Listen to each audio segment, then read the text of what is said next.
无舍人，黄一鸣怎么没来啊？问买家卖家过从甚密，我这牙人不就没用了吗？行，那就互验银货吧。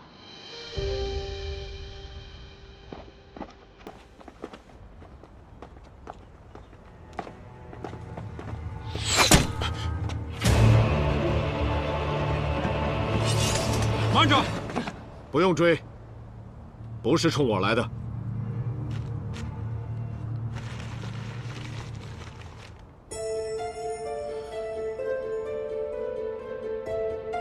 带上人，随我出城。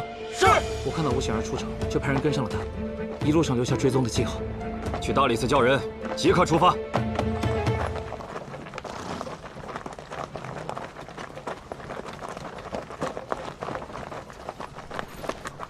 货都在这儿了。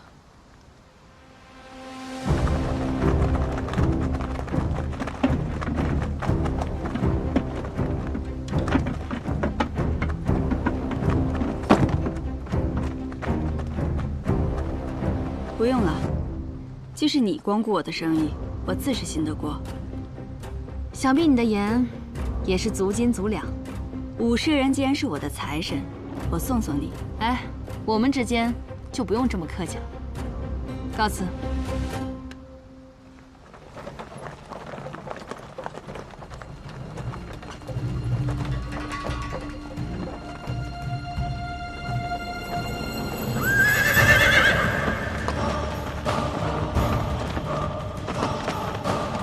都给我站住！上！把两边人全都拿下！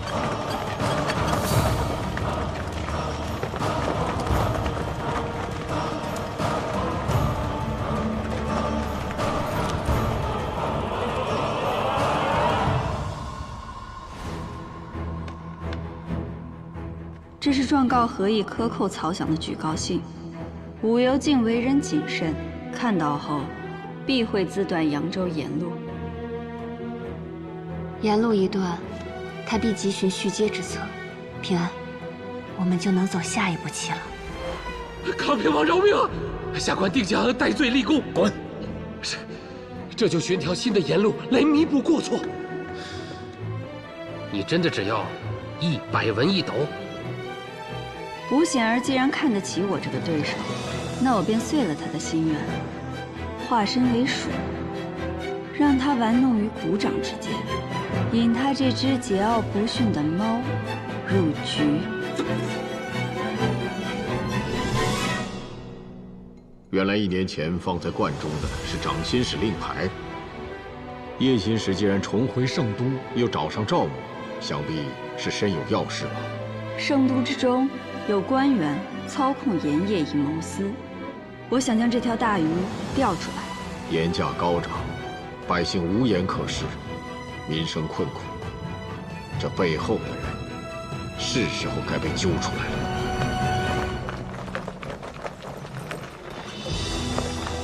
武舍人，我接到密信，有人举报你身为朝廷命官，知法犯法，谐音购买私盐。 赵侍郎来得正好，我也接到密信，称此处有人贩卖私盐，我便前来交易，引其上钩。果然，人赃俱获，还请赵侍郎将他拿下。赵侍郎，武士人说我贩卖私盐，可买卖同罪，赃银在此，仅凭他一面之词，岂能定罪？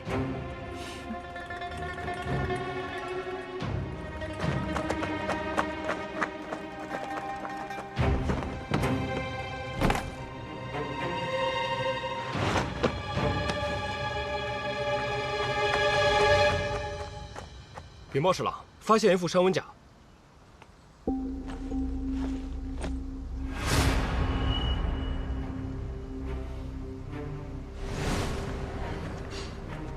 吴舍人，我们就这么走了？你让我们准备的东西还放吗？放。是。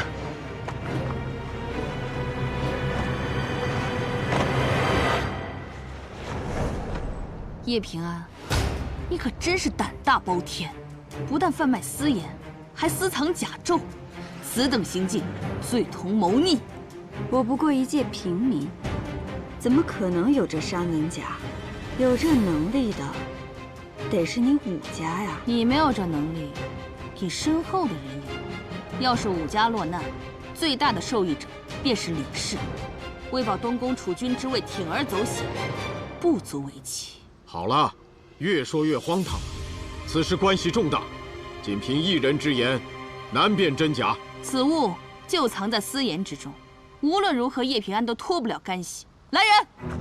慢着！我看谁敢轻举妄动！赵侍郎，你如此维护叶平安，难道是也想谋逆吗？赵侍郎，我跟你走。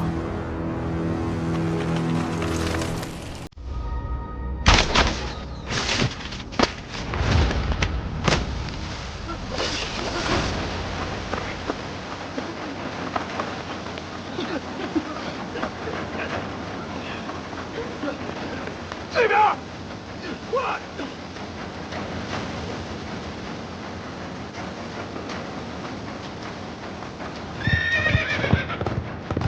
撤！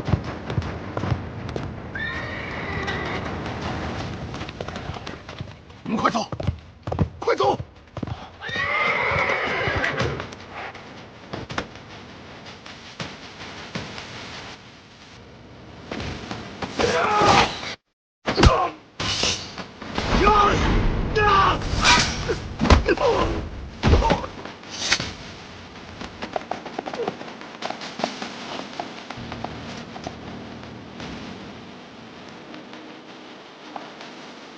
此人便是叶平安同府河南道上最大的私盐王以宁。不对，此人的拐杖呢？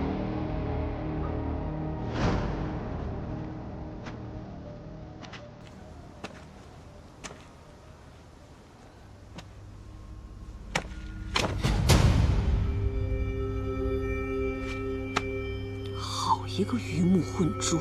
此事牵涉甚广。袁绍卿，还请将人交由刑部，以便详查。人是我抓的，自然要交由大理寺来审理。袁绍卿，赵侍郎，嫌犯叶平安是从你手里逃走的，就算是你无意放了他，也难逃渎职之责。这件事，你就别插手了。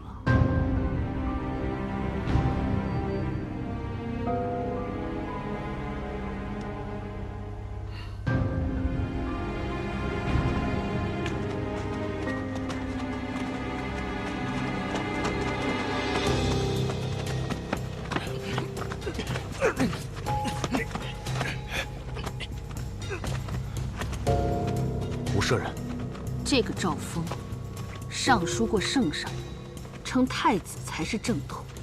你去趟新开狱，告诉周明，赵峰牵涉盐甲案。周明知道要如何从赵峰那儿搜到证据。是。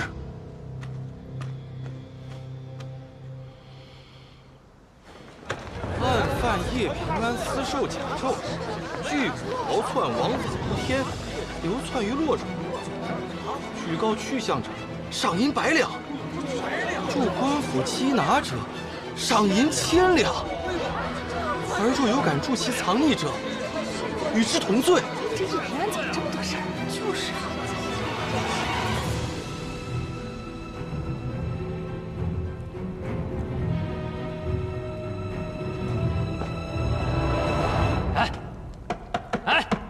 起来！起来！起来！起来！吵什么吵？没看见有人在睡觉吗？你怎么敢这么嚣张呢？你知道这是哪儿吗？这可不是一般的牢狱，这是大理寺狱。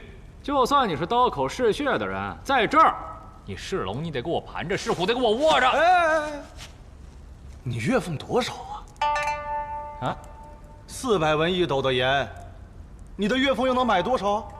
不是你什么意思啊你？既然露出了真面目，就别装什么私盐犯了。现如今叶平安的罪行，不是贩卖私盐那么简单。他私藏甲胄，据大风律法，1甲顶3弩，3甲进地府。这你不会不知道吧？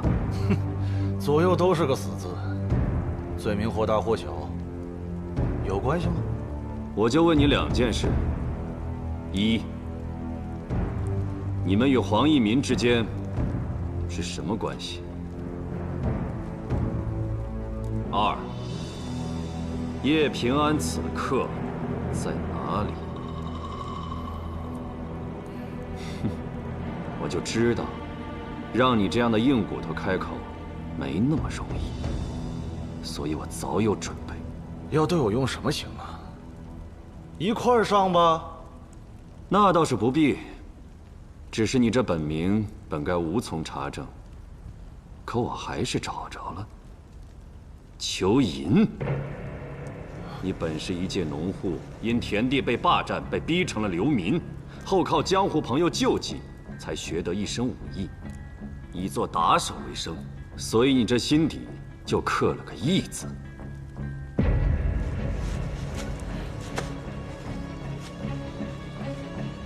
你从哪里知道的？怎么，我说的不对吗？像我这样的人，义字大过天。朋友和亲人之间没有区别，你们这些狗官不会明白的。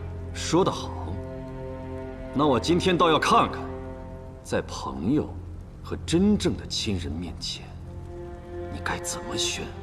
我要是没记错的话，在阮阳县你还有个表弟吧？不如我将他接来，来探望你如何？我即刻便去，替你好好照顾照顾他。哎，不用，我可以回答你第一个问题。这1年来，我们都在摸索沿路，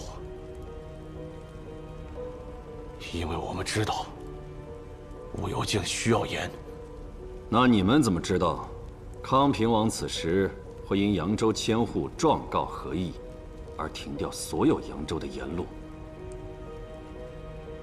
难不成前些日子送去大理寺，状告合议贪没漕运费的信，是出自叶平安的手笔呢？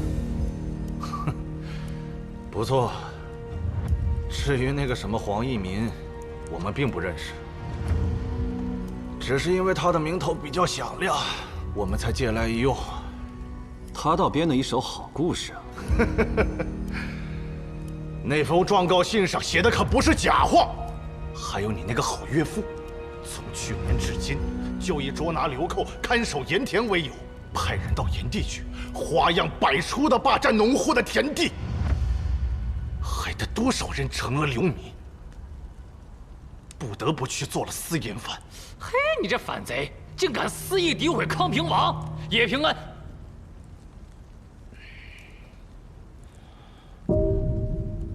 告诉我，叶平安此刻人在哪儿？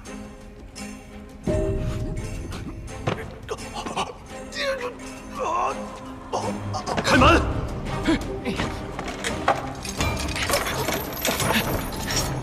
来，他服用过什么？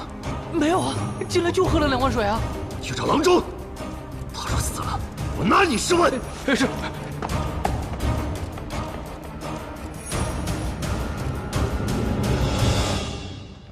这个叶平安嘴里一句实话都没有。他呀，一向擅长无中生有的把戏。盐的事，再想办法吧。那几副山文甲哪儿来的呀？正你要把叶平安抓来审问，私藏铠甲的是他。你明知私藏铠甲是重罪，何必要用？若不是用铠甲，叶平安就能安然无恙地解释他的盐从何而来。他回来了，那争斗便开始了。这一次，需将他一招致命。怎么样了？人犯现在状况很差，不适合提审。给我查！我倒想看看，什么人敢在大理寺内下毒。吩咐下去，除我之外，任何人不得接近此人的牢房。是。少卿，我想找你单独聊聊。有话直说。刚才那个老头有几句话说的没错，就凭我现在这点俸禄，我吃盐都不敢放开了吃。哼，都是些挑拨是非的话。你平日里俸禄虽然不高，可康平王私底下没少给你好处吧？所以我想，我指望少卿你能提拔我的想法错了。我当初就应该跟康平王……哎，少卿，你说现在我能反悔吗？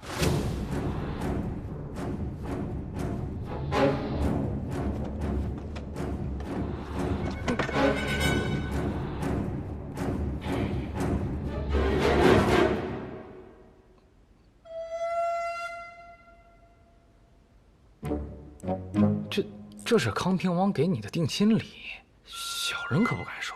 哎，他现在呀，就是你事成后的赏金。我原本打算将他交付给文宇，既然你求功心切，我便将他交付于你。什么事儿啊？去曹州找真正的黄一民，游说他卖私盐给我们。我打听过了，他卖的私盐的确便宜。若真能成就此事，你便替我在康平王那儿立下了大功。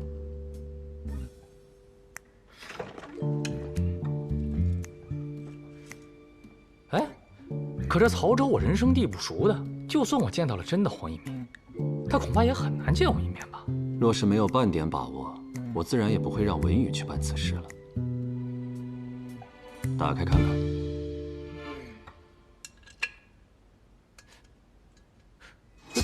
这是信我，黄一民这个私盐贩，重利，更重情。他膝下有一子，名叫黄琦。恰巧我结识了一位经商的朋友，多年前在黄琦被响马追杀之时，舍身相救。黄琦便将这颗打掉的牙齿赠予了我那位朋友，允他日后但凡有事，他定会鼎力相助。放心吧。定不负少卿重托，限你3日，就是将马腿跑断，也要将此事办成。是。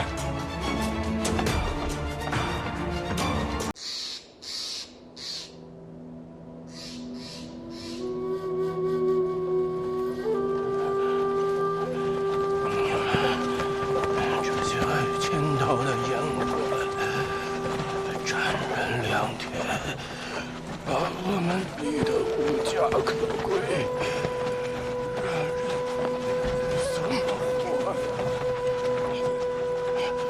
这让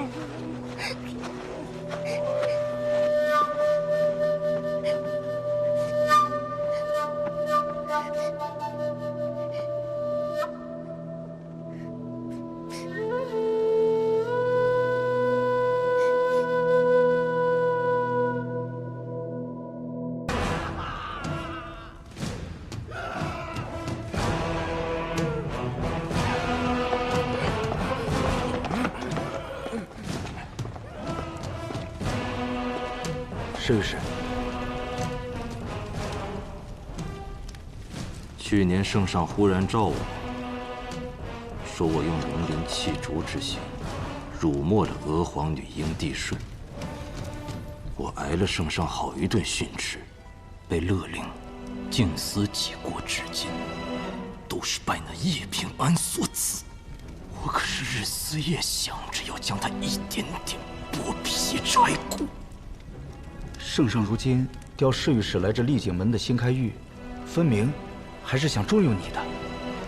那周弥去年与我同品，今岁已荣冠殿中少监，我可得抓住这个机会立功，让圣上看到，我才是那个最能干实事的人。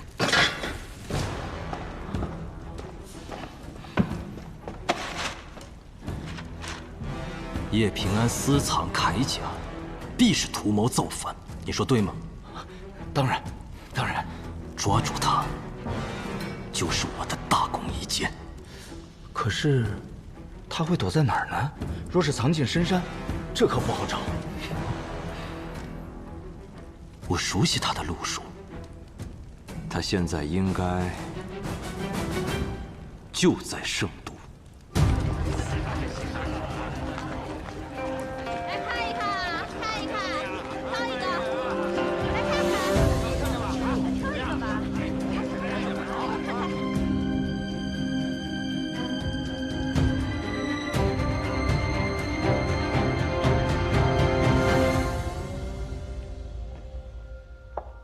等冬日过了，圣都的花儿就都开了。可不知道那时，有心思赏花的是我们，还是我们的对手？要说这吴显儿出手还真是毒辣，居然拿丝兽铠甲给你扣个谋逆的帽子。显儿啊，是想封住我的退路。俗话说得好，一甲定三弩，三甲进地府。律法严禁私甲，不该有外流才对。也不知他是从何处得来的。晋夫子那边呢？我们真不用管了吗？虽说进大理寺不是什么好事，但在里面的确比别处更安全。对，平安说的没错，现在我们反而是更危险。海捕文书一下，再想做什么都很难。黑市也不安全，毕竟图里的人多。那些赏银足以让许多人眼红。那我们选择回城岂不是走错了？现在宵禁时间已过，我们就算想出城也不可能啊。进城难，出城也难，但我们要做的事情必须留在城内。这千秋阁木雕，父亲雕刻了整整1年，这份耐心，女儿实在佩服。楼起需要费很大力气，而楼塌只是转瞬之间。父亲，可否将派去看守炎地的官员调回京来？他们霸占炎地周围的农田，使农户成了流民。这不但触犯圣上大忌，更会让百姓对武士怀恨在心。要想这楼阁屹立不倒，最重要的是根基稳固。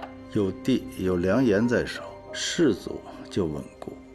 而圣上居于顶上，为父在中间这个位置，既要维护士族的根基，又要为圣上分忧，难啊！丹楼阁能伫立于大地之上，靠的正是民如垒土，遍布四方。为了世家而失民心，得不偿失。父亲，若你真期盼圣上100年之后武士继位，就更不该图世家一时之耻，而忘民心长远。贤儿，那些铠甲，你是从哪里得来的？女儿曾救过一位将军的命，向他借几副铠甲不是难事。这位将军，你从来没跟为父提起过。有机会再与父亲细说。眼下当务之急是找到叶平安。女儿认为他就躲在圣都。张尚书回京了，你向他借调一队刑部的人。叶平安既然敢回来，就让他长眠吧。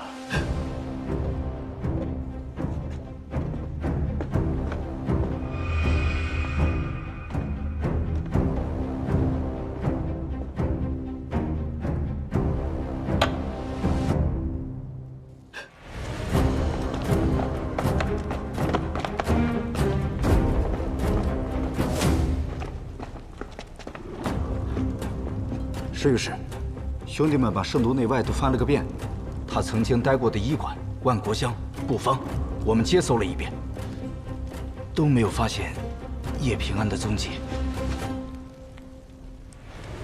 翻了个底朝天，延庆坊旁边的黑市翻过了没有？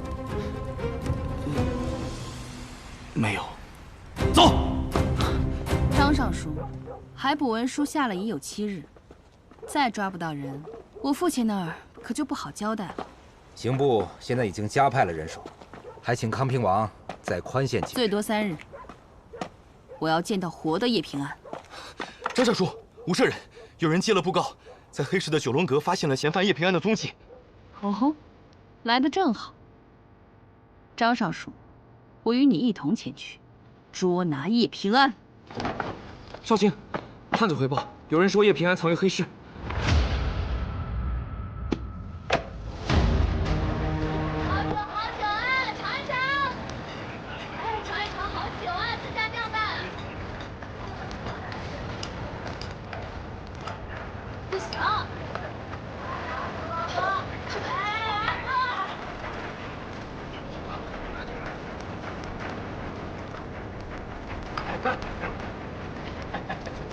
这是，咱们是悄悄的杀，还是？我们办事什么时候还需要悄悄的？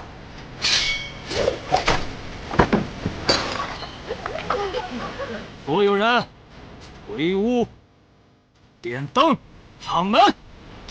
3声之后，谁还在街上，就是侵犯同党，杀无赦。哪间屋子未点亮烛火，未开门，亦杀无赦。3、2、1。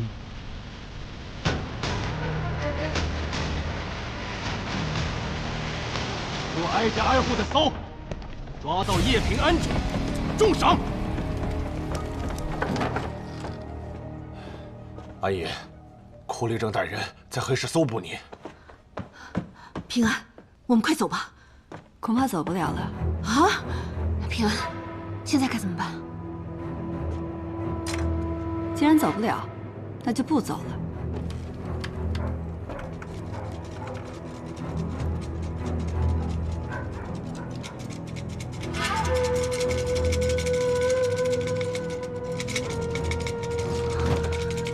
东侧的灯柱不知道为什么全都亮起来了。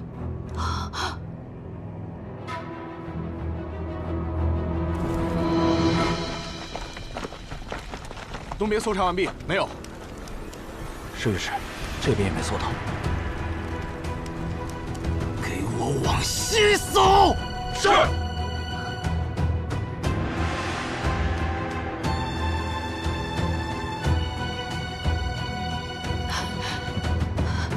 平安，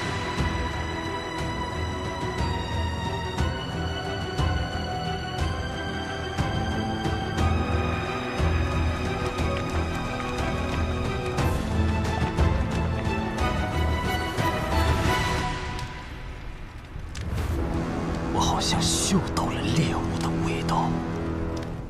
所有人，包围九龙阁。是。是丽郡的人，他们要进来了。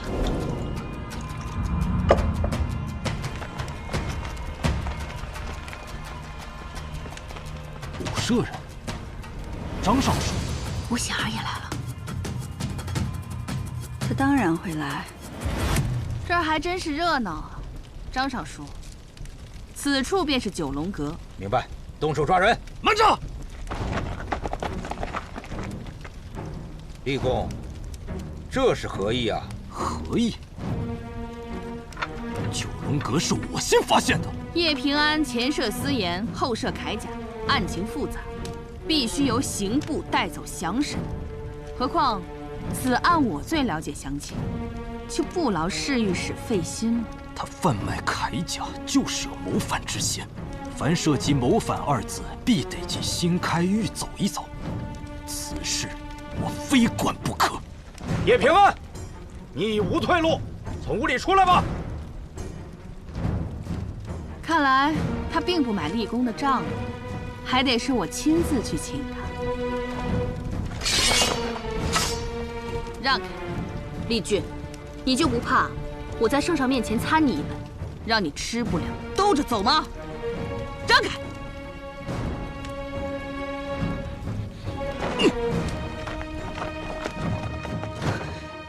平安，怎么办呀？他们要进来了。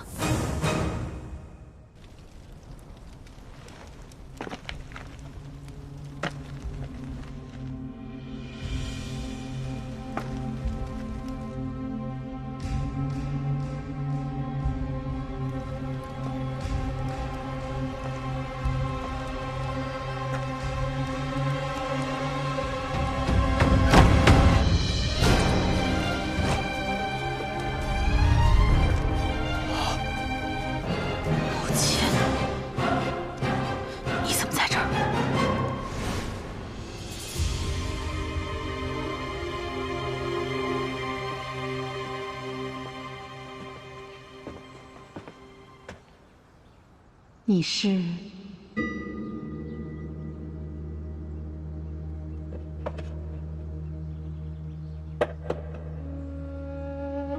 真人修道已久，平安今日来，是想向你求一解。你有何困惑？我曾对往事心中有愧，后来终于将那往事做了个了结。今后可否放过自己，又可否放过别人？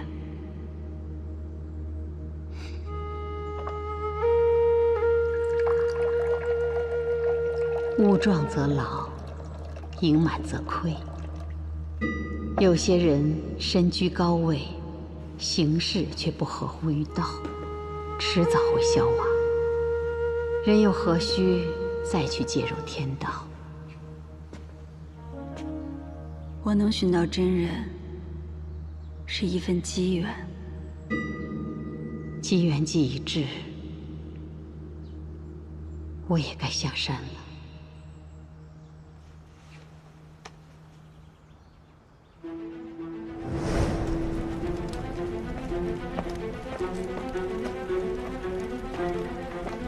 安爷，你来了。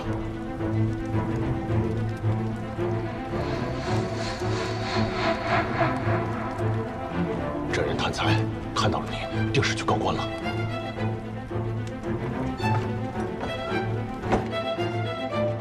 只好委屈素玄真人，再多待一阵儿了。我知道你的打算，你是想让我当你的退路。你要找的人已经不在这黑市了。好手段，真是好手段！他竟然能找到真人。原来这位就是在万安山清修的素玄真人，久闻大名，真人避世多年，此时下山，竟与叶平安的侵犯有瓜葛。我下山，与你口中之人毫无关系。是我想明白了一些事情。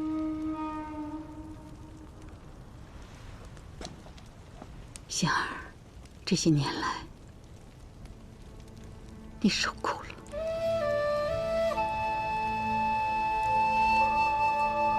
过去的事，对我而言已经不重要了。可过去的事对为娘来说很重要。我曾经犯了一个无法挽回的过错，时至今日，不能再将错就错了。素玄真人所言的错事，到底是什么？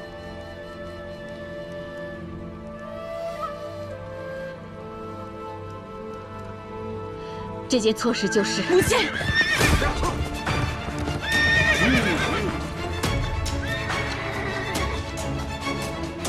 做什么？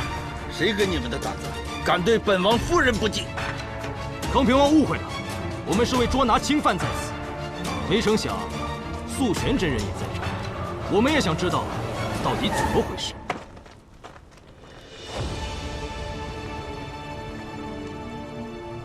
玄敏，你终于还是下山了。贫道乃方外之人，请康平王称呼我的道号即可。这么多年，我和显儿无一日不再盼着你回府，就连府上的冰糖糕，我知道你说这些话的目的是什么。你可以不在乎我，可显儿大了，她侍奉圣上多年，好不容易熬到今日，成为当朝女官，你难道不为她高兴吗？母亲，跟我们回府吧。我就在这儿，哪里都不去。这里也太污浊了吧！你是为氏之后，身份尊贵，这里不适合你清修。世间纷扰皆过眼，心中无为自安然。如果没有你们，我觉得这比其他地方都清静。康平王，人多眼杂，让他们都走。误会一场。既然没有侵犯，诸位还是散了吧。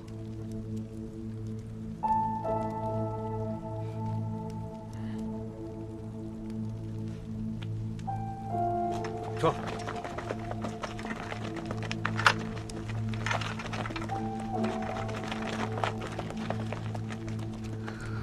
母亲保重。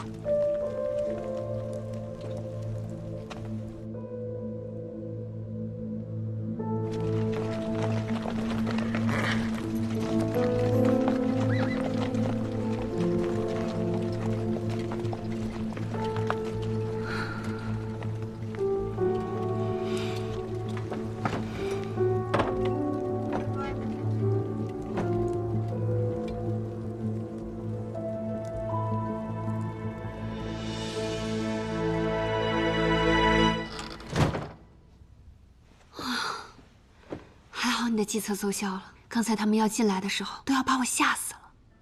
时隔许久，竟又被厉军给盯上了。除了他这酷吏，武游竟还加派人手追捕我们，真是四面受敌。苏轩真人特意留在黑市，就是为了让武游竟有所顾忌，一时半会儿不会再派人来。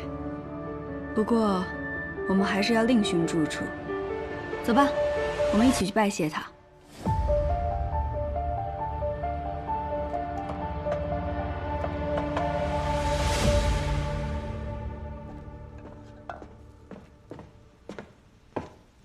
父亲，仙儿，看来叶平安早就谋划好了一切，定是有人将府中的旧事内情告诉了他，他才得以说动母亲下山。那个人会是谁呢？是谁呢？少成，你说呢？依少成看，王府里已出了奸细，若真是如此，需尽快将其揪出来。府中之人个个万里挑一，忠心耿耿，他们没有理由背叛。身居上位者，容易将身居下位者视为工具，忘记他们也有七情六欲，可他们也是人，是人，皆可利诱。那你呢？什么力可诱你？你怀疑我？对，我就是怀疑你。显儿，你莫要忘了，是我察觉叶平安身处黑市的消息有诈，康平王才得以及时赶到。你迁怒于我，也改变不了你输给叶平安半子的事实。山高路险，雪天路滑难行。运盐的车已经损失了好几辆，怎么样才能补充呢？女儿倒是有个提议。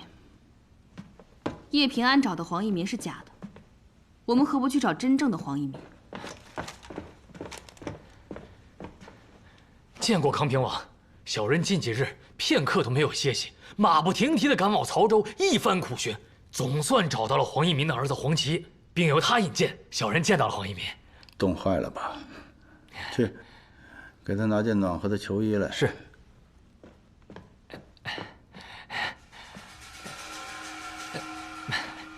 小人不敢居功，都是袁绍卿惦记着康平王左右，给了小人黄琦欠别人恩情留下的信物，小人这才得以将事情办顺利。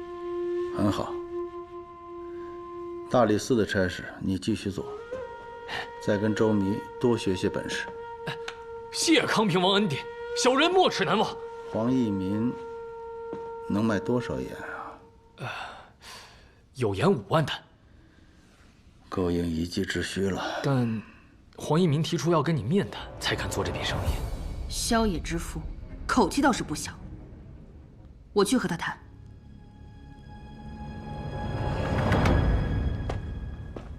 袁少侠，袁少侠，哎呀，袁绍卿将来可是要成为尚书右丞之人。不过你放心，我何茂山以后一定为你好好办事啊！你给我记着，一次我可以忍，但我绝不会给人第2次威胁我的机会。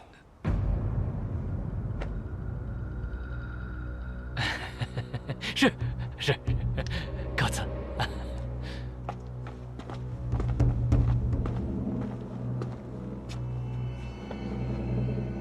多派些人找叶平安，除了他待过的延庆坊，还有富庶坊，挨个给我排查。告诉大理寺的人，捉到他之后，必须严加审问。这样会不会太不讲旧情了？咱们非得把他往死里逼吗？